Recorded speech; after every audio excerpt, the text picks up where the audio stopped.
నమస్తే, welcome to our channel. నేను మీ journalist Anil.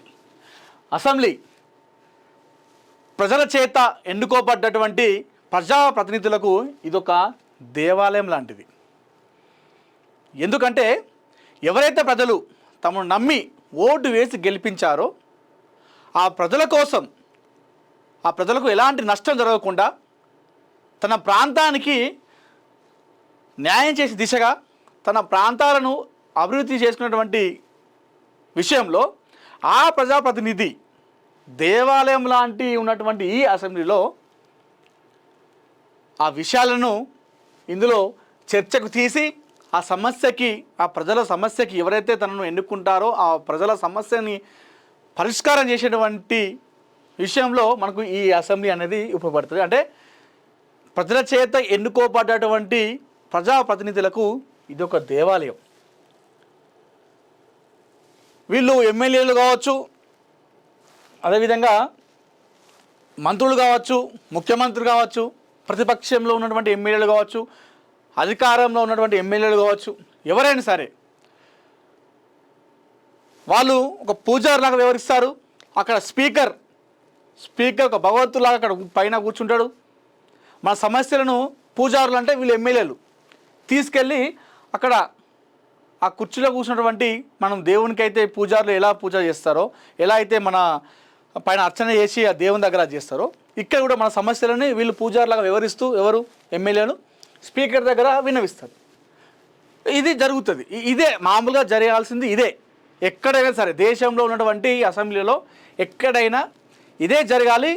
ఇదే జరగాలని చెప్పేసి మన చట్టాలు, మన ప్రజాస్వామ్యం అదే చెప్తుంది. కానీ మన ప్రజాప్రతినిధులు కావచ్చు, మన ఎమ్మెల్యేలు కావచ్చు, మన నాయకులు కావచ్చు, ముఖ్యంగా మన 2 తెలుగు రాష్ట్రాల్లో ఉన్నటువంటి నాయకులు, సో ఇలాంటి ఒక దేవాలయం లాంటి ఉన్నటువంటి ఈ అసెంబ్లీలో బూతులు మాట్లాడుతూ ఇష్టానుసారంగా వ్యవహరిస్తూ ఆ సభ అంతను కూడా మొత్తాన్ని చాలా అంటే చాలా దారుణంగా దిగజారుస్తున్నారని చెప్పుకోవాలి. ఇటీవల జరుగుతున్నటువంటి కొన్ని పరిణామాలు, మనం ఓటేసి గెలిపించింది ఎందుకు? ఇందాక నేను చెప్పినట్టు మనం ఓటేసి గెలిపిస్తే వాళ్ళు వెళ్ళి అసెంబ్లీలో కూర్చుంటారు.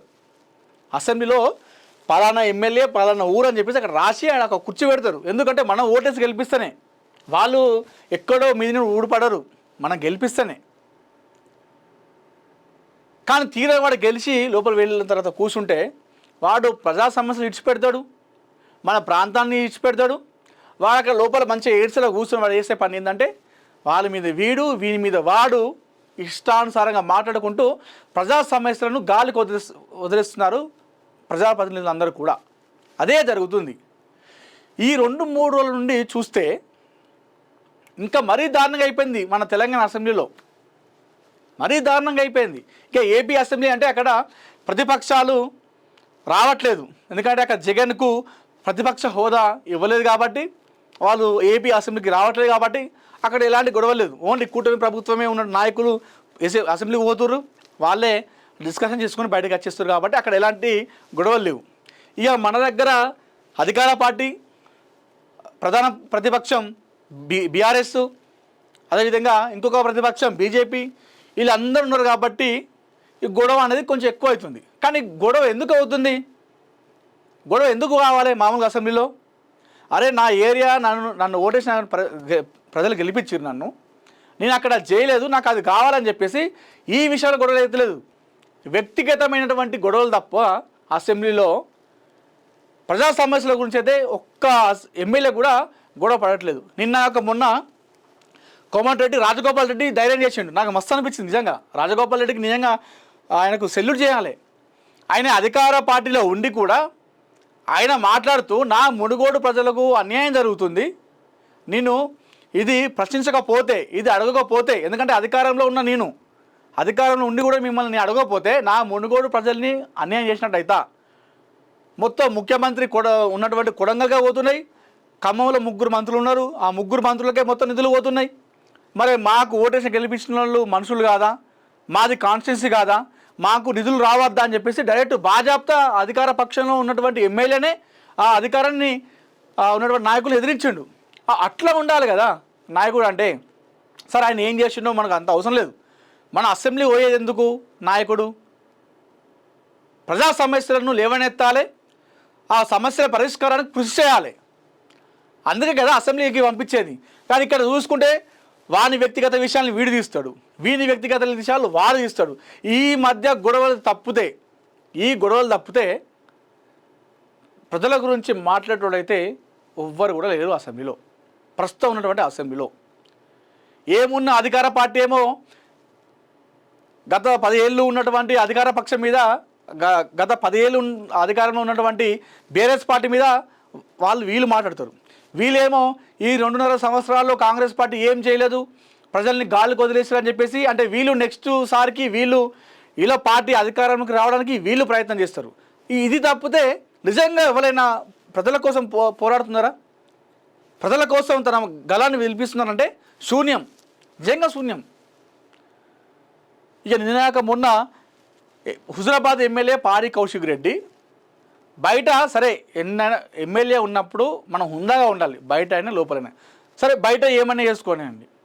నిన్న అసెంబ్లీలో మాట్లాడుతూ పాడి కౌశిక్ రెడ్డి గన్ను చూపించినట్టుగా ఇట్లా అంటూ మన కడియం శ్రీహరి పైన ఇట్లా అని చెప్పేసి మాట్లాడుతున్నాడు. ఏంది ఇది? అది అసెంబ్లీ అనుకున్నారా లేకపోతే ఇంకేమైనా అనుకున్నారా? అదేవిధంగా మందల సామ్యల్ ఒక ఎమ్మెల్యే, ఆయన నిండు సభలో మాట్లాడుతూ బిడ్డ కత్తుల కోలను ఆడిపిస్తాడు. అంటే కత్తుల కోలను ఆడిపోయినాక నిన్ను అసెంబ్లీకి పంపించిన ప్రజలు, నీ నియోజకవర్గ ప్రజలు నిన్ను ఓటేసి గెలిపించింది ఎందుకు? మందల సామ్యల్ గారు కత్తుల కోలాట ఆడమని చెప్పేసా? మా ఎమ్మెల్యే కత్తుల కోలాట మస్తు ఆడుతాడు అసెంబ్లీలో అని చెప్పేసి నీకు ఓటేసి గెలిపించారా? దేనికి? ఎవరికి ఏమొస్తుంది దానివల్ల? నీ ప్రజలకు ఏం ఉపయోగం వస్తుంది? రూపాయి లాభం జరుగుతుందా? నువ్వు అక్కడ అసెంబ్లీకి వెళ్ళి కత్తుల కోలాట ఆడితే నీకు కానీ నీ నియోజకవర్గ ప్రజలకు కానీ ఒక రూపాయి పని జరుగుతుందా? సరే, నువ్వు కనీసం మందల సామ్యల్ గారు ఆ మాట మీరు బయట మాట్లాడితే అది వేరు. ఒక దేవాలయం లాంటి అసెంబ్లీలో మీకు ఎవరిచ్చారు ఆ రైటు మాట్లాడుకోవడానికి? మీకు ఎవరిచ్చారు? అసెంబ్లీలో ఏం మాట్లాడాలి, ఏం చర్చలు చేసుకోవాలి నాయకులు?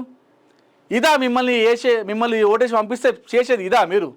అంటే ఒక్క ఎమ్మెల్యే కానీ అనేది ఇది. అన్ని పార్టీలు, బీఆర్ఎస్ అయితేనేమి, బీజేపీ అయితేనేమి, కాంగ్రెస్ అయితేనేమి, జనసేన అయితేనేమి, టీడీపీ అయితేనేమి, ఇతర ఏ పార్టీలైనా సరే ఏదైనా కానివ్వండి, అసెంబ్లీలోకి వెళ్ళి మీరు చేసేటువంటి పనులు, మీరు చేసేటువంటి వ్యవహారాలు ఇవా?